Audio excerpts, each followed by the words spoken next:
Hey guys, so I've been using a new AoE farming build. This build plays around the fact that Fatal Stigma is currently taking into account poison stacks and thundercloud stacks. It says in the tooltip that it's meant to be all, but it's essentially taking into account both of them and causing it to do an incredible amount of damage. So this entire farming build kind of plays around that and the synergy that it has then with having poison stacked max and our normal curses for curse explosion damage, Rotten Swamp, and the fact that I'm using Tevent Wand obviously, but if you don't have Tevent, this still should give you a decent clear time and allow you to pull decently large size groups of mobs, as you can see in the video. But we'll go into the build itself now, and I'll cover off some of the details of it, my stat breakdown. Masteries are pretty irrelevant for this, it really doesn't matter what you use. So let's take a look now. Okay, so as I said, the build plays around the synergy between Fatal Stigma benefiting from both poison and thundercloud, as opposed to just poison or thundercloud. So we're running poison, but we're also running thundercloud through Mad Sword Dance, and the new skill specialization to Mad Sword Dance allows us to stack thundercloud and poison incredibly quickly on targets. Using this on a single target, or you can ultimately use it on the AoE target as well, if you find that you're killing targets too quickly, will allow you to stack really quick. And because it leaves a small AoE puddle on the floor, it's actually going to hit all of the mobs at the same time. So this is essentially the build that I'm running at the moment. It's similar to all of the other kind of AoE builds, with the exception of the fact that we are putting in Mad Sword Dance.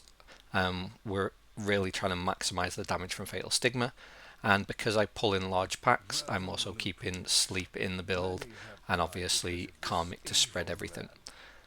Passives wise, there's nothing special. Mana regen from Assassin's Step, the normal damage and curse duration that we get from Rave's Beckon and Devotion of Emptiness if it's nighttime, or bonus healing if it's daytime. The crit damage, the crit, and Murderous Energy for the increased poison damage. And then Vampiric obviously keeps us alive through damage more than anything, but I also pick up Selfless Soul, and the reason for this is sometimes if I'm running or trying to do bigger pulls, then I'll often rotate things like Sleep out of the build and put Fountain instead, just to make it a little bit more stable in terms of self-healing. But your mana sustain comes from Assassin's Step and from your Block Blade as usual. Skill specializations are really straightforward again. So Touch of Despair, we take all three. This is obviously for AoE damage and getting the stacks up as quick as we can. Curse Explosion, self-explanatory for the extra damage. Rotten Swamp, we want to get this up and Curse Explode immediately after it if we have Tevent, otherwise it's kind of irrelevant as long as you get the Curse Explosion off quick enough for the reapplication of the dot from Rotten Swamp. That's what you're ultimately going for. Because I run Sleep, I do Deep Sleep and Enhanced Nightmare, and then Enchanting Time obviously for the self buff. I found that this is just as effective, if not more effective, than using Time for Punishment. You can use Time for Punishment and spread this to all the targets, but because of how quick I was clearing packs, it just felt better to have Enchanting Time as usual. The fact that the buff can be up 100% of the time just makes it great. And then Radius Increase on Karmic Haze. We want to make sure that we're spreading the poison and we're spreading the dots to absolutely everything that we can. The interesting stuff comes in Dagger. There's nothing new with taking double cleave in Moonlight, it's just an extra bit of AoE damage. The effect duration on poison to make sure we're maximising the poison damage in terms of our Curse Explosion once that's fully stacked.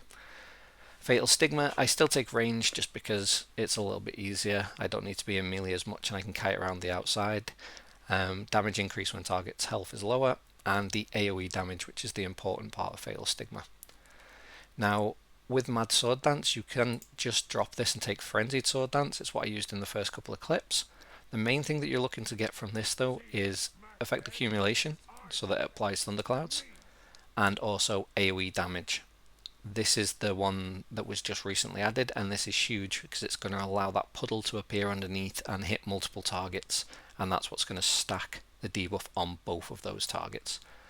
Mad Sword Dance I use where the mobs have higher health, so like Sorodoma, where I can just get the stacks on a single mob and then spread it and can pack things in quite tightly. But ultimately it doesn't really matter which one of these two you use, as long as you're using the AoE off the back of this. There is options to make some changes, so you could, in terms of this, you can drop Selfless Soul out in favour of picking up Destructive Fang. Again, this is more magic and melee defense reduction, and this is great on mobs, so it's going to allow you to do more damage, and it can speed up the clear a little bit, but I didn't notice a huge difference, so it's not something I was massively bothered about. Selfless Soul often just sits in that slot for a lot of my builds, just because if I ever switch heals in, it's nice to have it. You always get the benefit from it whenever you heal yourself.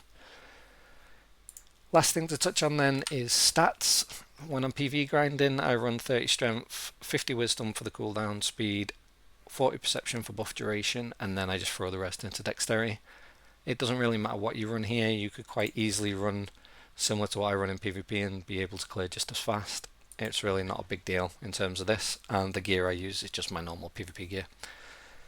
I'll show you the last clip and then talk you through kind of the rotation and what I was doing. Any questions, as always, drop it in the comment section, but I'll leave you with this short clip now and me talking over the rotation. So this is one of the more awkward places to pull mobs in general, because of the range mobs, because of the CC as well, so just use the statue in the middle to grab them. But ultimately what you're looking to do is just get them as tightly grouped as possible and get your dots up on all the targets. Once you're happy that they're all close enough and they are all going to be hit by the Sword Dance AoE, that's when you're going to pop poison, you're going to look to pop Sword Dance, and then you're obviously going to go in on the targets and get all that damage out initially. From there I sleep, spread the sleep, and then just do the normal sleep bomb rotation, so Rotten Swamp into Curse Explosion, and then they'll all tick back with the Rotten Swamp and my Tevant dot as well. Poison should come up again straight after that, so you can use Cleaving Moonlight to get the poison up as well, and then Dance will be up again, so you can pop Dance again, and it's just a case of finishing the mobs off. You're going to have Curse Explosion up again, and they're going to be sat with decent amounts of Curse and Poison on. This was one of the first pulls that I did use in the build, so it's not as clean as the other ones shown at the start of the video, but hopefully this gives you an idea of what you can do in terms of AoE damage on the build and how this synergy works. Thanks.